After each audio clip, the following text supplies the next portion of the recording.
Hey everyone, welcome back to another edition of the Deep Cover Podcast. I'm your host, Omar Zahran. Thank you as always for tuning in for another edition of the show.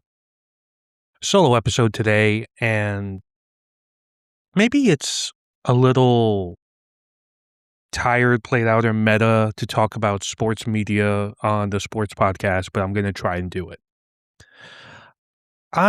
Since I was a kid, I've been interested, fascinated, transfixed, whatever word you want to use, about ESPN. Consider, I was born in 1987.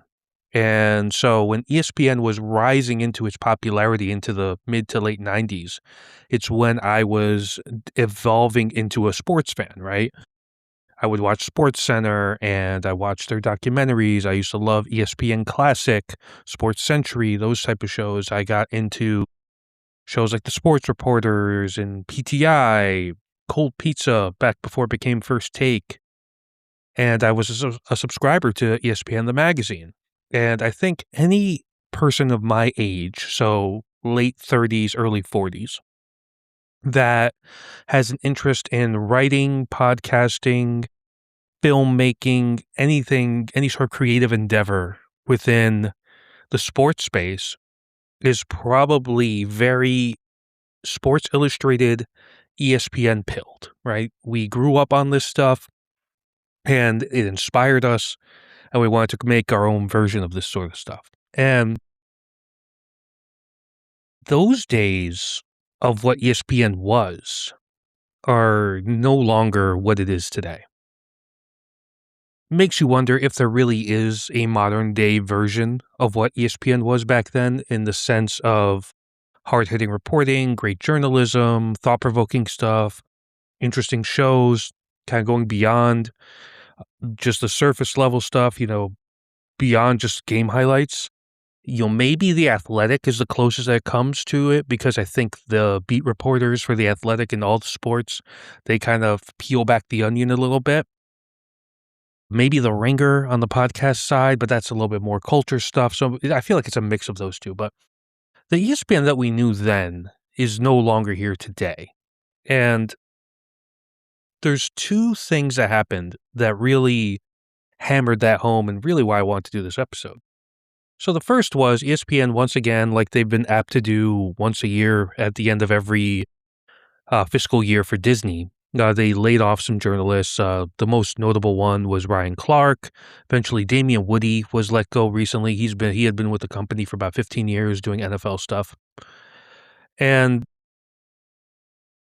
also, there's just been this reporting stuff around Shams Charania, where the story about the Kawhi Leonard Clippers stuff was kind of reported incorrectly. Then stories about the Lakers being sold and Jeannie Buss's involvement or divestment of her stake was misreported.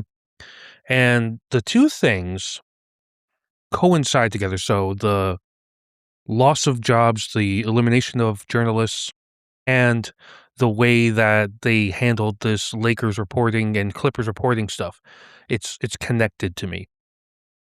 And that connection is ESPN. We think of it, because of the way we grew up, as this sort of house of journalism, right? House of sports journalism, that these deep features and this access, and we're going to break a story and that sort of thing is done on ESPN. When in reality, what ESPN is, it's a influencer house now with personalities like Pat McAfee and Stephen A. Smith kind of being the anchor of the coverage. And it is in the business of live sports acquisition rights, above all else, right?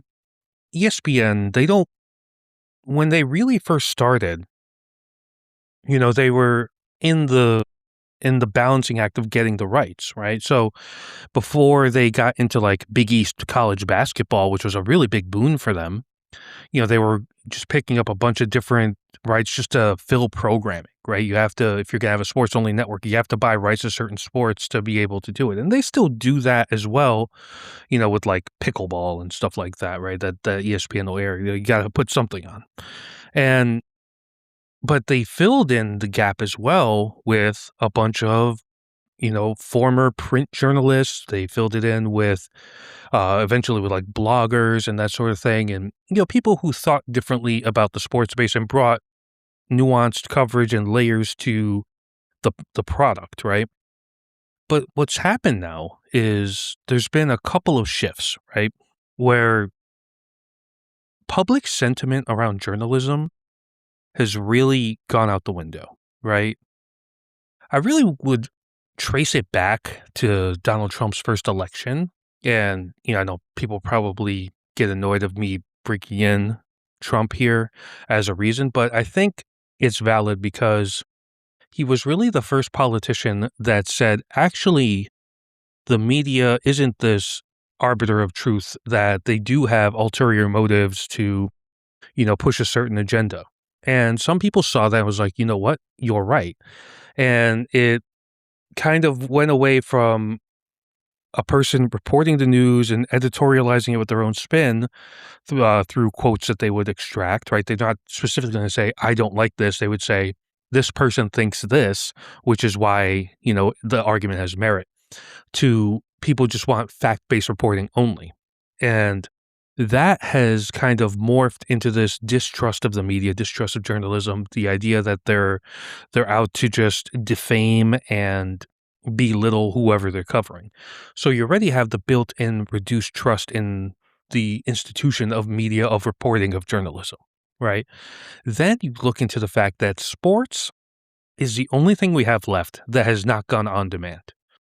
Here's what I mean by that. We live in an age of, the cord has been cut. It's already happened. People are on Netflix. People are on Hulu. People are subscribing to HBO Max. People are locked into these streaming services, right? So when you want to watch the new season of Ted Lasso, you want to watch the House of the Dragon or whatever, when the episode is on there. It's not appointment television. Like, yeah, House of the Dragon is uploaded on Sundays at 9 p.m., but you don't have to watch it at Sunday at 9 p.m. You can watch it the next day or the following day or whenever, right? You're not really beholden to the schedule of the programmer. Rather, the programmer is trying to draw you in. The only thing that hasn't really applied to is really two things. One is election coverage, but even that has kind of been siphoned off to social media. And two is live sports. If you look through the highest rated television events of every year, almost 80% of them are NFL games or NBA Finals or MLB World Series. It's all sports stuff. That's because of the timeliness of sports, you have to be in the moment, you have to be live. So when you have that piece of the broadcasting puzzle, people are going to come to you. So let's say you like the NBA and you like the NFL. So if you're a broadcaster like ESPN, it doesn't matter how much great analysis you have. What you really need is the NBA contract and the NFL contract, or at least a piece of it, because then you are covered for most of the year for people to stay on there to avoid what's called churn, people jumping off after a month, because these aren't contracts, right? They're month to month. So ESPN sees that and says, well, all that matters is getting live rights. And that's the only thing that's important. Getting live rights, making sure the production value is good, and keeping people on app, on platform. So when that's the end game, you are going to cut costs of the salary of journalists and opinion makers and that sort of thing, because you have to be able to afford the next renewal of the NFL contract, the next renewal of the NBA contract, right? So that is why they've kind of pivoted. So they look at like the opinion space, the analysis space, and they're looking at it as like, well, the internet does a really great job of doing that on its own. Why do I need to get involved? Why do I need to employ a journalist, right? So they said, let them handle that. We're going to prop up these tastemakers like McAfee and Stephen A. Smith, Mina Kimes, and we're going to let them do they're kind of like the face of the content. We have a few people that you kind of associate with ESPN, and then everything else is just live games. And that's been the plan, right? And it's working, there's no doubt about it. ESPN's been relatively successful, and they continue to get contracts, and they continue to be viewed as the, quote, worldwide leader. So that's the first piece of it. I think they've realized there's no real money in journalism in that way, right? And people already don't like it. What they want to see is just the games. It's kind of like, in a weird way, is the reality show transformation of the way we consume things. We don't want this heavily manicured, heavily nuanced thing. We just want to see the action, right? And that's what we get. It's just the action. And then you have like the frat bro kind of shift here. They brought in a couple of the barstool guys, and they're reconfiguring their programming around that, and it's all very football based because football is the moneymaker. Now, let's shift that to the insider aspect. So the world of insiderdom has kind of been shook up this summer because you had the Diana Rossini thing with Mike Vrabel at The Athletic, and she is no longer in that position. Adam Schefter has done some suspect things as an insider, and the whole thing of insiderdom has kind of shifted into this PR thing. And I made a post on Threads saying how the way that ESPN mishandled the Clippers and Lakers stories this week was really indicative of insiderdom, emphasizing it, not doing the real journalism on the ground, beat reporting journalism, and that it's just this urgency to be first. You're not going to vet the story; you just have to be first, right?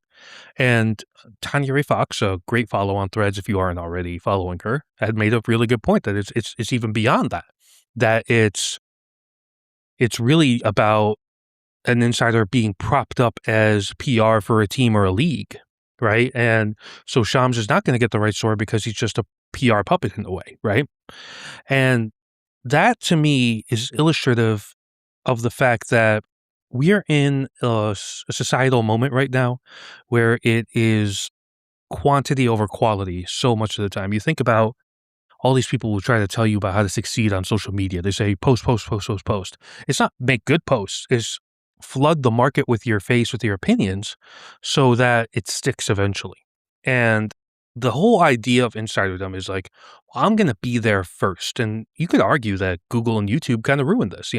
I used to be heavily involved in the tech space. And if you talk to any tech reviewer, they'll tell you that being the first one is all that matters because Samsung, Google, Apple release a phone. If you got first dibs, first look, first access, all those people going right after something is announced, they get your video.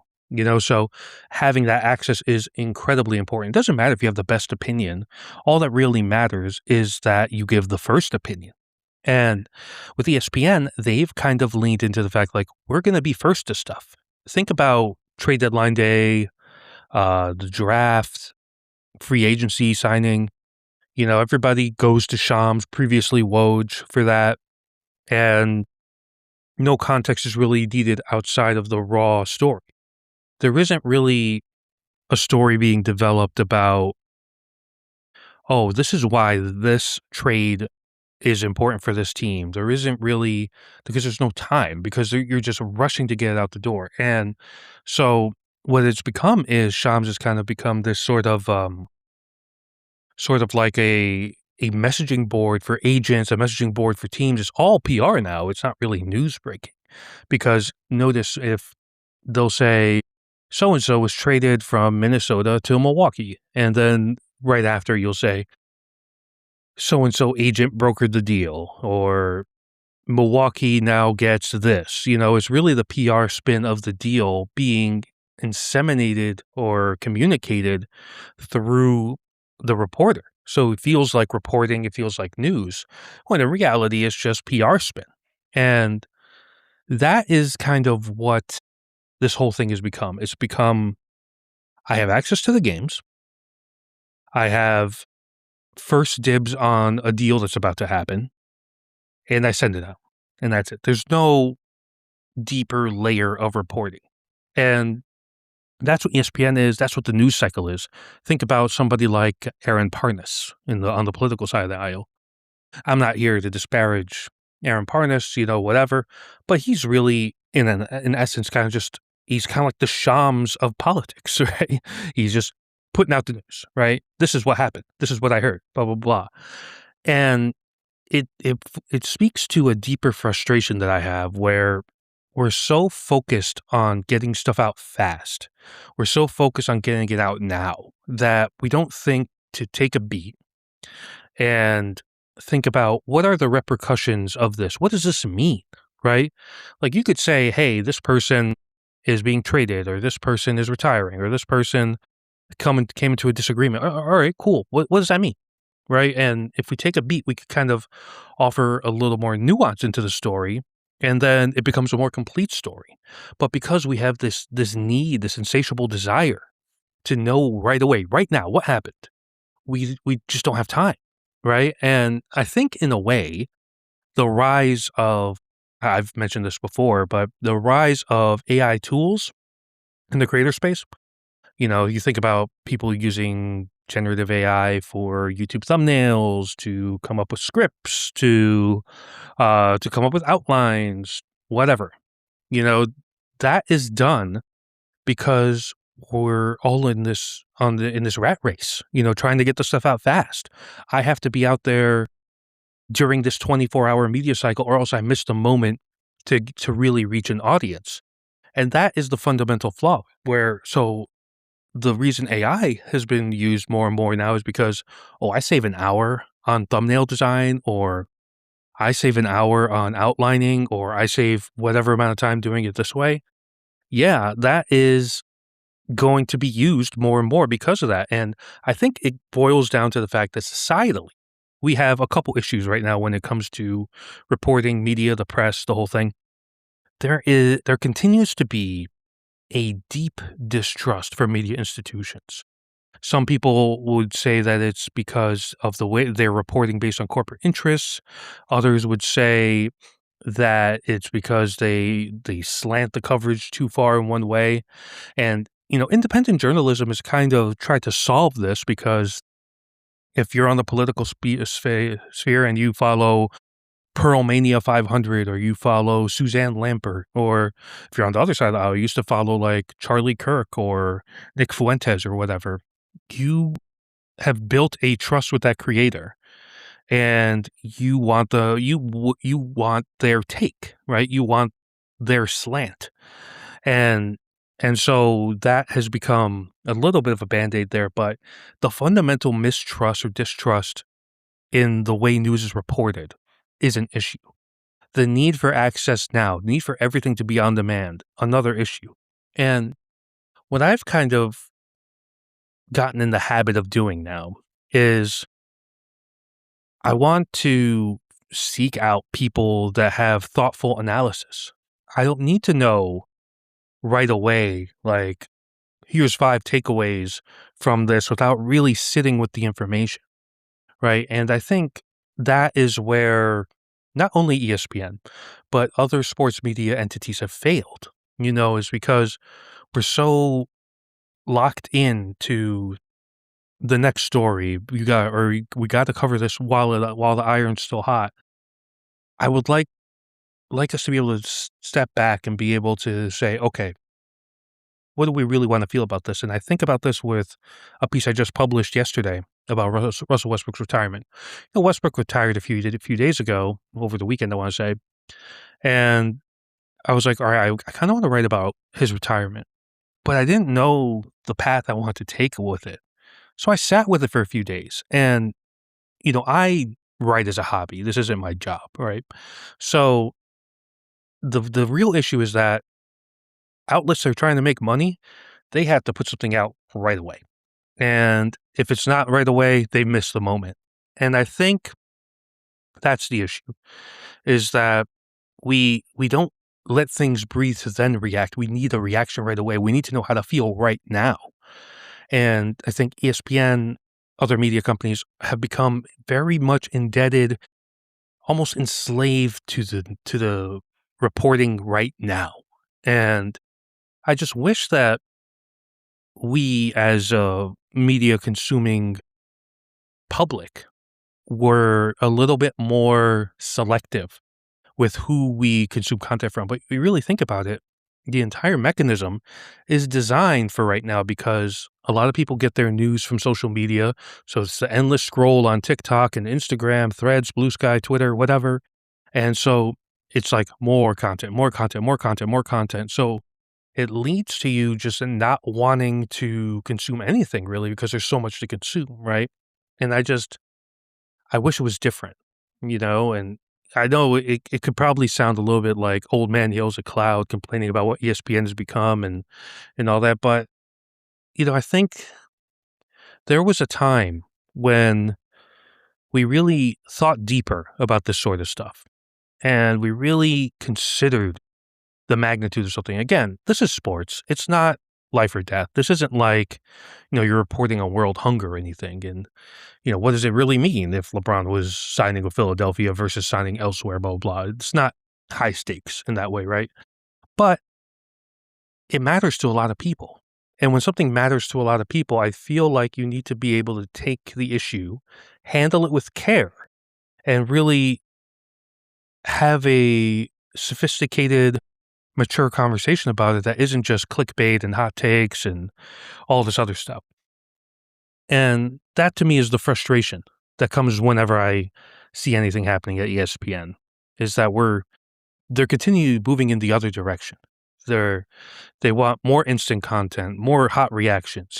There's a rumor that they're moving away from the debate format. That doesn't mean that anything's really going to change though, because I think the damage is already done. The ESPN that was more thoughtful, more considered, more big picture looking forward, that type of ESPN, that type of reporting, that's dead, right? And I just really hope that there's enough people out there that want to bring it back in another sort of form or fashion. And, I think that Ryan Clark, he was a guy that was doing that through his Pivot podcast, and then he gets let go by ESPN. It's just sad, and I wish that more people felt empowered to have the bigger conversation without just having the whole, well, stick to the urgency of the moment, stick to what's hot right now of it all, the trending topic kind of ideal that we've become in media and sports media in general. But that's going to wrap it up for another edition of the Deep Cover Podcast. Thank you as always for tuning in. If you enjoyed this episode, please consider subscribing and following wherever you get your podcasts. Also, you can check out my written work at deepcoversports.com. Also, follow me on TikTok and Instagram for clips from this show if you're on those platforms. But until next time, I'm your host, Omar Zahran, and this has been another edition of the Deep Cover Podcast.